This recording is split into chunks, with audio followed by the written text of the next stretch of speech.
Hi everyone, welcome back. After the last video, I wanted to do something more relaxed and decided to practice my skies without using any reference pictures. Since these were very loose impromptu paintings, I went ahead and used my Leftovers palette and my Sakura Koi palette.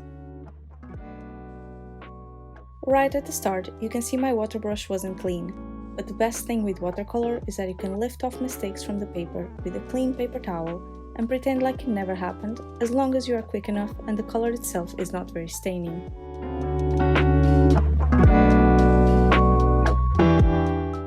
I started off with simple cloud arrangements and later on felt a bit more brave to try some colorful sunset skies.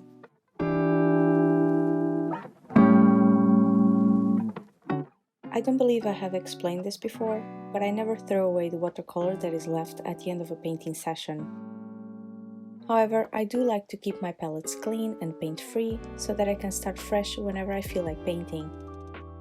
So instead of just washing the paint off, I collect the leftovers in this palette with super deep wells and I separate the colors by yellows, oranges, reds and pinks, purples, blues, teal, greens, browns, blacks, white, greys and shimmers. After a couple of days of drying, I can close the palette off and I never waste any of the paint. I also use these leftover colors to mix my own blacks, and it's been really fun to mix them with different biases, either leaning more towards blues, which are my favorite, purples, reds or even greens.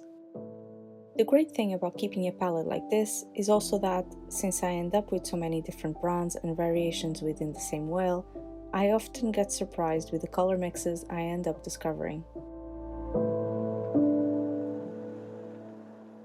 I believe most artists I follow nowadays never clean their palettes. That allows them to create very organic looking color mixes that are just right for the style, but I would not recommend this if you are starting out painting with watercolors. It can be incredibly frustrating to learn color mixing and then have your mixes not work as you intended just because of a rogue dot of muddy color that was right next to it on your palette. When you are just starting out, the learning curve can be incredibly steep. When I was starting, my number one hurdle was not the low quality supplies, as I actually enjoyed fighting through and figuring out how to make them work for me. What really scared me was color mixing and not knowing how to turn those basic 12 colors that were super vibrant into colors that looked realistic. Learning how to turn primaries into any color is probably one of the best skills you can learn early on and will give you the confidence to tackle almost any subject, even when it includes colors that you've never mixed before.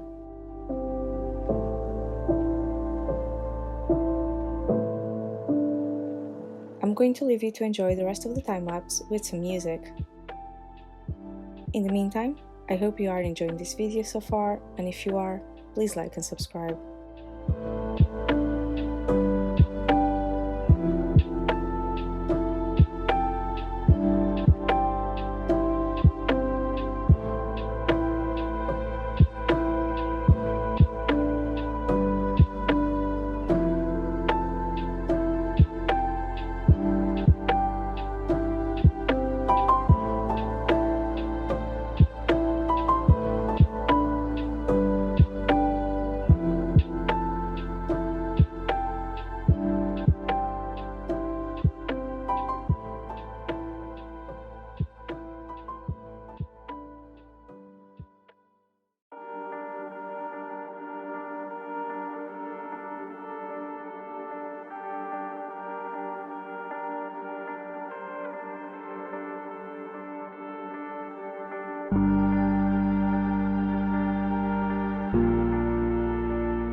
the finished sketchbook spread. I loved how these turned out, and I will definitely be doing more of these loose painting sessions. Thank you so much for watching. Please remember to like and subscribe, and see you in the next video.